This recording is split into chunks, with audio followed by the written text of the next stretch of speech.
사랑하는 여러분 혹시 그 어려움이 있거나 힘듦이 있거나 또 마음에 낙심과 근심이 찾아올 때에 피난처로 삼으시는 곳이 있으십니까? 나는 진짜 힘들 때 어딜 간다. 보통 세상 사람들은 진짜 힘들면 어디로 가요? 술집으로 가겠죠. 여러분들이 진짜 힘들면 어디로 가세요? 피난처 또는 대피소 같은 재난을 맞았을 때 내 몸을 피할 수 있는 곳.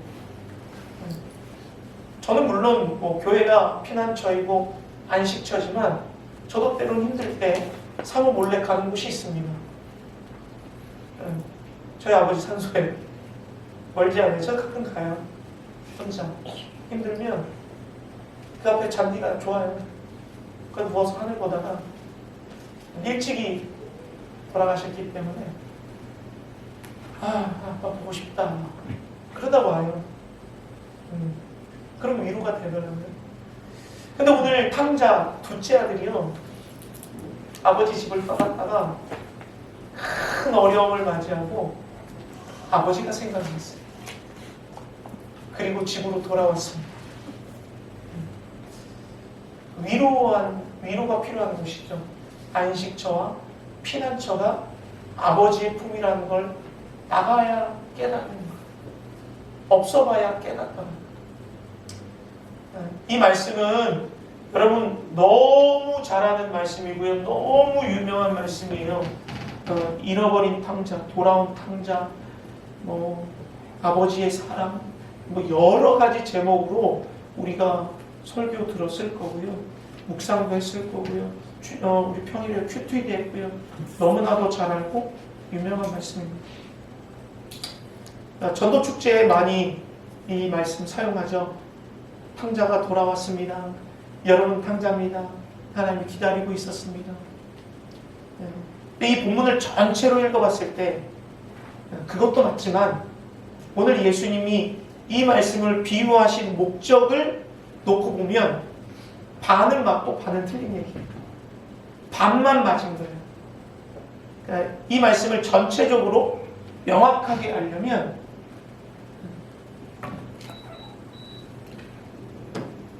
누가복음 15장 1절 2절을 읽어야 이해가 되는 겁니다.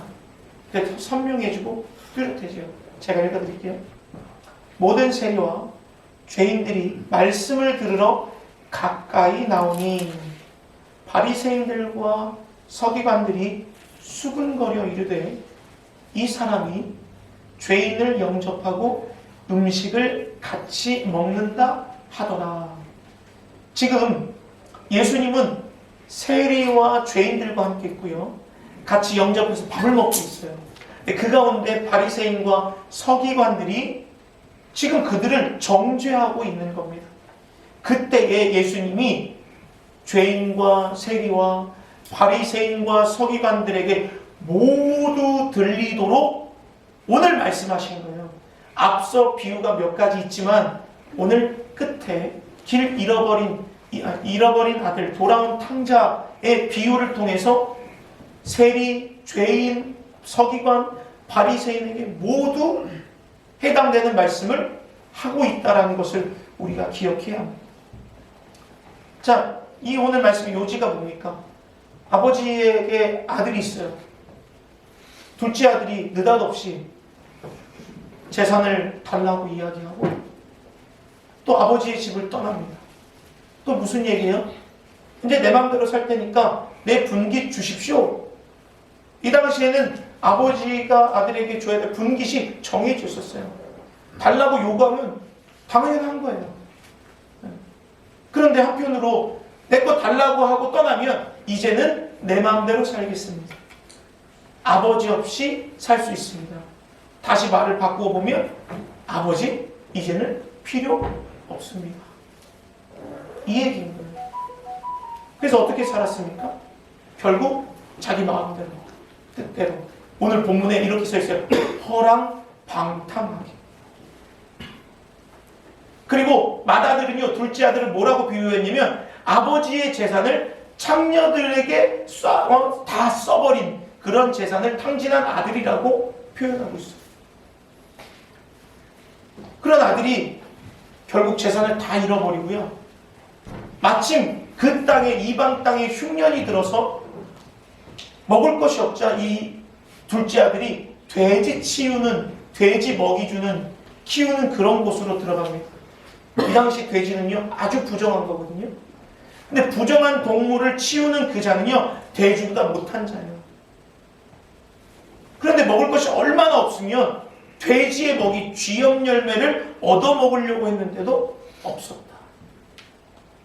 결국은 내가 가진 것을 다 잃어버린 후에야 깨닫게 되는 거예요.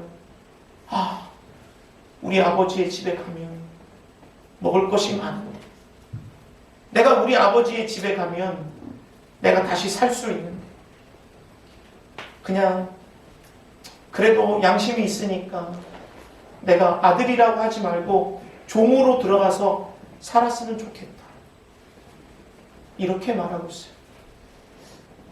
제가 이 본문을 읽다가 이런 생각이 들었어요. 왜 꼭 다 잃어버리고야 깨달을까? 왜 있을 때는 모를까?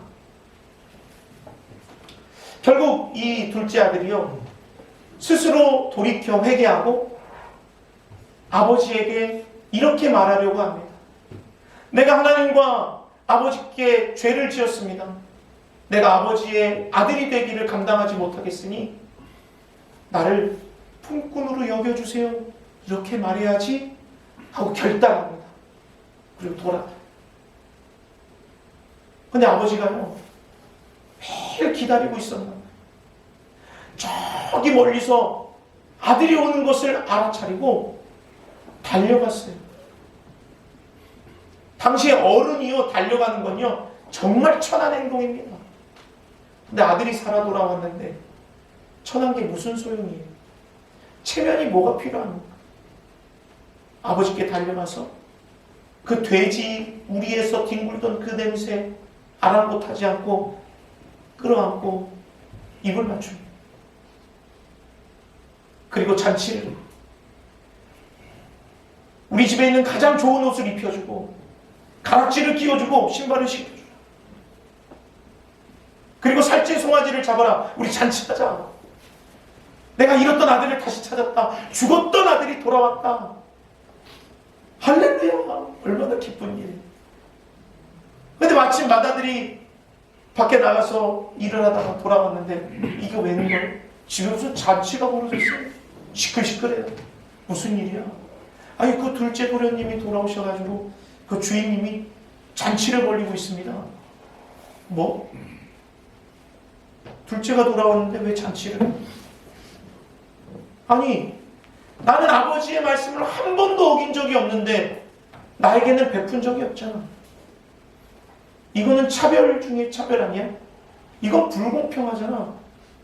나는 그럼 뭐야? 내가 지금까지 한 건 도대체 뭐냐고. 그 집에 안 들어가려고. 그 소식을 들은 아버지가 위로하면서 데리고 들어가려고 하는 거예요. 말을 듣지 않습니다. 여러분 어떠세요?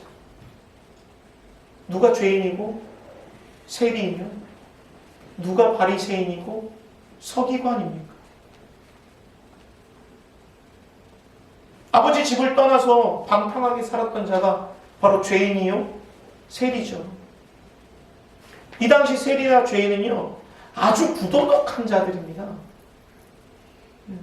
그리고 다른 사람의 아픔은 전혀 생각하지 않는 사람들이에요. 누가복음 19장의 삭개오를 보면 삭개오가요 같은 민족에 있는 사람들의 세금을 걷었는데요, 정당한 세금이 아니라 3배, 4배 많이 걷어서 부당이익을 취했다라고 기록하고 있어요. 그래서 같은 민족들에게 미움을 당하고 있잖아요. 그러니까 얼마나 개인 이기적인 마음과 자신의 배를 채우려고 하는 그런 모습을 가지고 있어요. 여러분, 죄인은 어때요? 어떤 죄를 졌는지는 안 나옵니다. 그런데 죄인이라고 하면 누군가에게 피해를 끼친 사람을 죄인이라고 얘기하잖아요. 강도, 도적, 음란한 자들, 이런 사람들이 죄인 아니겠어요? 그러니까 이들도 똑같이 누군가에게 피해를 끼치고 그로 인해서 자신이 얻었던 권력, 재산, 그걸 가지고 쾌락을 누리고 자유롭게 자유분방하게 허랑방탕하게 살았더라는 거예요. 그들은 결국 어떤 결과를 얻었어요? 사람들에게 미움을 사죠. 그리고 죄인은요, 발 뻗고 못 자요. 도둑이요 제발 저리고요, 맞은 사람은 발 뻗고 자는데 때린 사람은 발 못 뻗고 잔다며. 그 마음속에 죄책감과 죄에 대한 공허함과 다른 많은 사람들에게 시선 속에 외로움을 겪고 있어요.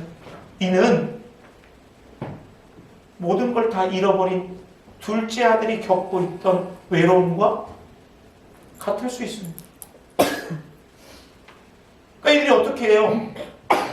지금 예수님의 말씀을 들으러 나왔다. 할렐루야. 회개하는 거예요. 여기서 중요한 건 이들이 주님께 돌아왔다라는 겁니다. 예수님은 누가복음 19장에 이렇게 얘기하고 있어요. 나는 잃어버린 양을 구원하러 왔다. 그러니까 예수님이 그들을 영접한 건 당연한 거고요. 그들과 함께 식사했다라는 건 그들을 나의 식구로 맞아들였다라는 겁니다. 하나님의 자녀가 될 수 있도록 영접한 거예요. 예수님이 할 일을 하신 거예요. 그리고 세리와 이 죄인들에게 함께 탕자의 비유를 얘기하시면서 이런 마음이셨나 싶습니다. 이제 알았니? 내가 너희들을 왜 영접했는지. 여러분, 큰아들은 누구를 이야기합니까? 바리새인하고 서기관이죠. 한 번도 아버지의 명을 어긴 적이 없습니다. 그런데요, 아버지가요, 야, 내 동생이 살아왔잖아, 같이 기뻐하자. 그런데 어겨요. 말을 안 들어요. 왜 그럴까요? 내가 아버지 집에 열심히 살았지만 아버지의 마음과 내 마음은 달랐던 거예요. 열심히 아버지의 뜻을 따라 살았지만 아버지의 마음은 몰랐던 겁니다. 서기관과 바리새인들이요, 율법을 엄청 잘 지켰어요. 율법도 잘 지키고요, 때마다 기도하고요, 그랬는데요, 죄인과 세리가 돌아오는 그 놀라운 그 사건을 보고 아버지의 마음을 모르는 거예요. 이 첫째 아들이 바리새인과 서기관하고 똑같죠. 그리고 또 뭐예요? 내가 아버지의 명령을 어긴 적이 언제입니까? 자기 의를 드러내는 거예요. 내가 매일 예배드리고 매일 기도하고 내가 안식일을 거룩하게 지키고 내가 어떻게 했는데, 어떻게 나한테는 복을 안 주고 저런 죄인들에게 복을 줘? 서기관 바리새인하고 큰아들 똑같이 정확하게 비유하시는 거죠. 그리고 늘 언제나 하나님과 함께 했던 이들에게 나한테 언제 염소 새끼 하나 잡아준 적 있습니까? 하나님이 주신 은혜를 은혜로 생각하지 않고 더 달라고 얘기하는 거예요. 부족하다고 얘기하는 거예요. 은혜를 은혜라고 생각하지 않는 거예요. 이것이 바로 서기관과 바리새인의 모습이에요. 그러니까 예수님이 오늘 탕자의 비유를 통해서 이들에게는 이렇게 말하고 있는 것 같습니다. 너희가 이렇게 하는 것이 맞니? 내가 이렇게 하고 있는 것이 잘못된 일이니? 사랑하는 여러분, 우리가 서기관, 바리새인, 죄인과 세리 두 아들과 비교해 봤어요. 여러분들은 어떠세요? 두 아들입니까? 작은 아들입니까? 큰 아들입니까? 아니면 둘 다 속해 있습니까? 아니면 지금은 아니지만 과거에는 작은 아들이었습니까? 저는 솔직히 과거에 작은 아들이었어요. 다 잃어버려야 깨닫더라고요. 여러분 한번 어떠신지 생각해 보세요. 저뿐 아니라 여기 계신 성도님뿐 아니라 하나님께 돌아왔던 많은 탕자들, 많은 분들이 이런 모습 중에 하나 있을까요? 잘 들어보세요. 젊었을 때는 교회 다니다가요, 교회 멀어졌어요. 그리고 인생의 풍랑과 어려움 속에서 다시금 신앙을 회복하는 성도들이 있습니다. 풍랑을 만나야 돌아와. 있지요?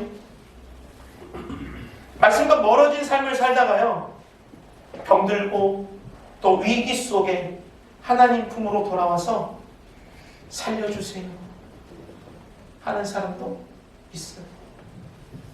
제가 그랬어요. 심장이 아팠을 때 하나님 살려주세요.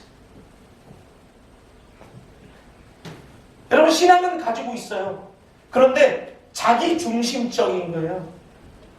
내 마음대로 살겠다라는 거예요. 아, 주기만 해요. 재산만 줘요. 그럼 됐어요. 그거 가지고 내 마음대로 살게요. 그러니까 하나님은 그냥 나의 어떤 비서, 수행 비서, 그쯤으로 생각하는 사람이 있단 말이에요. 있을 때 모르다가 결국 다 잃어버린 뒤에 그제서야 깨닫는 거예요. 얼마나 안타깝습니까? 또 이런 분들도 있을걸요. 겉으로는요, 늘 예배, 늘 교회, 매일 얘기하면 교회 얘기, 하나님 얘기. 그런데 마음이 점점 삐쩍말라. 사랑이 없어. 말씀을 듣고 기도하는데 내 말과 행동이 달라. 아무리 기도하고 아무리 예배를 드려도 은혜의 감격이 없어. 서기관과 바리새인 같은 자들 아니겠어요? 예배가 습관이 되고 형식이 되고. 지난주에도 말씀드렸지만 내가 교회를 위해 있는 것처럼, 이게 서기관 바리새인 아닐까요? 많이 받고 있는데 더 달라고 합니다. 여러분, 우리의 삶을 돌아보면 큰아들과 작은아들의 모습이 사실 다 있어요. 그렇기 때문에 예수님이 모든 사람, 죄인도 불러놓고 세리도 불러놓고 서기관도 불러놓고 바리새인도 불러놓고 모든 사람을 불러놓은 가운데 오늘 두 아들의 이야기를 하시면서 오늘 이 모든 상황 속에 속해 있는 우리에게 그대로 말씀하시면서 이렇게 원하시는 거예요. 결단하시기를. 하나님 말씀을 통하여서 우리에게 결단하기를 원하는 거예요. 어떤 결단이요? 돌아와라. 나와 함께 있자. 하나님이 원하시는 건 이거예요. 혹 내가 하나님과 함께 있다고, 아버지 집에 있다고, 예배 가운데 있다고 하지만 아버지의 마음을 모르는 자가 있다면 나의 마음과 같이 하자. 이거를 원하시는 것 아닌가 싶습니다. 오늘 말씀에 탕자와의 비유, 죄인과 세리, 바리새인과 서기관의 모습을 정확히 비유하면서 아버지의 마음이 어떠한가를 알려주시는 듯합니다. 하나님이 기다리셨던 자들이 바로 죄인과 세리였어요. 그리고 하나님이 기다리셨던 것이 바로 바리새인과 서기관이었어요. 난 죄인도 잃고 싶지 않아. 그런데 바리새인과 서기관도 잃고 싶지 않아. 내 마음을 알겠니? 이러는 것 같습니다. 여러분, 오늘 본문을 통해서 우리가 꼭 알아야 될 것은 우리 하나님 아버지의 마음인 줄 믿습니다. 할렐루야. 자, 그렇다면 우리 하나님의 마음이 어떠한 마음인가 좀 빨리 살펴보고 좀 말씀을 정리하겠습니다. 하나님은요, 우리를 기다리세요. 기다리십니다. 오늘 본문에도요, 아들이 언제 올지 몰라요. 그런데 멀리서도 아들의 모습을 보고 뛰어갔다라고 말합니다. 멀리서도 아들의 모습을 알 수 있어요. 하나님은 우리를 기다리고 있습니다. 우리가 돌아오기를. 아직도 교회에 돌아오지 못한 우리 많은 성도님들이 있어요. 가나안 성도님들이 돌아오기를 하나님은 기다리고 있다는 거예요. 두 번째, 하나님은 아무 조건 없이 우리를 사랑하시고 용서하시고, 너 죄를 지었으니까 죄값 치러야지, 이게 아니에요. 죄를 지었고 아무것도 없이 돌아왔지만 아버지는 아무 말씀 안 하십니다. 그저 포용해 주시고 수용해 주시고 회복시켜 주시는 거예요. 아버지의 아들로서의 신분. 제가 이 말씀을 준비하면서 한 목사님의 간증을 들었어요. 어릴 때요, 엄마 아빠한테 혼났는데 집을 나갔대요. 혼나고 나서 밤이 늦도록 그 집 뒤에 볏집에 숨어 있었대요. 도저히 이제 춥고 배고파서 안 되겠어서 엄마가 막 찾는 소리를 들었는데 기다리고 기다리다가 해가 떨어져서 들어갔대요. 혼날 각오를 하고 맞을 각오를 하고 들어갔대요. 근데 엄마가 고깃국을 끓여주면서 밥 먹으라고 했대요. 아무것도 묻지 않고. 그 경험이 하나님의 사랑이구나, 그걸 깨달았다고 말합니다. 여러분, 지난날 하나님을 떠나서 돌아왔을 때 하나님이 무엇을 요구하시던가요? 해초리 열 대만 맞자, 30일만 금식하자, 이렇게 말씀하지 않으세요. 하나님은 아무 조건 없이 우리를 사랑하시고 수용하십니다. 그리고 우리의 신분을 회복시켜 주십니다. 존귀한 자. 우리의 신분이 회복되는 게 얼마나 기쁜 일입니까? 어디에 있든지 하나님이 우리를 보호하시고요, 무엇을 하든지 함께 하시며 우리가 기도하면 응답하시는, 사망의 음침한 골짜기에서도 우리를 지켜주시는 것이 우리 아버지인데요, 우리의 신분이 회복됐다는 것, 얼마나 큰 은혜입니까? 그리고 마지막으로 하나님은 우리를 그저 기뻐하세요. 아무것도 하지 않았어요. 그저 돌아왔는데 잔치를 열어요. 뭐라고 말씀하시냐? 내 아들이 돌아왔다. 내가 너무 기쁘다. 잔치하자. 우리가 성전에 와서 예배를 드리고 우리의 신앙이 회복되는 것, 아버지의 마음을 아는 것, 그 자체만으로도 하나님은 기뻐하시는 거예요. 그러기에 나와 함께 하자. 내가 너와 함께 있는 게 기뻐. 오늘 이거 말씀하고 계십니다. 여러분, 그런데 우리 한 가지, 큰아들은요 아버지의 마음을 알지 못해요. 왜 그런 줄 아세요? 죽다가 살아나지 않은 거예요. 큰아들은 집에만 있었어요. 아버지 말 잘 들었어요. 그러니까 둘째 아들의 그 회개를, 깨달음을 알지 못하는 거예요. 여러분, 우리는 어떻습니까?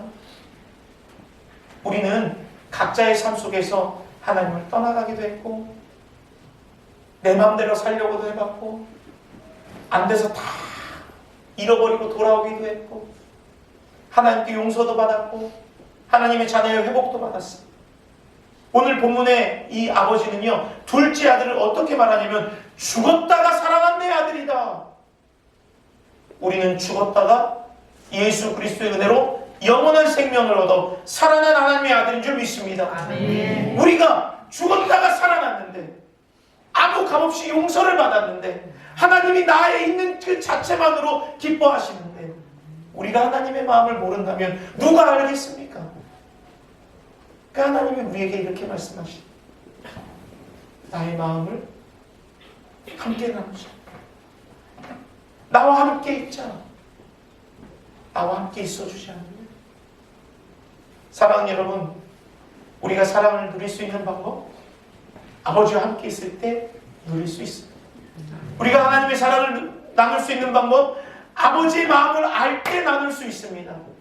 우리가 먼저 경험했기에 죽었다가 살아난 우리들이 하나님과 함께 있는 것이 얼마나 기쁘고 하나님과 함께 있는 것이 얼마나 행복한 일인지, 그것이 왜 은혜인지, 하나님이 우리를 찾으시는 이유가 무엇인지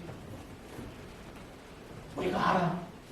늘 언제나 하나님과 함께 있는 저와 여러분들이 되시기를 주님의 이름으로 축원합니다. 네. 말씀 듣겠습니다. 우리 찬송가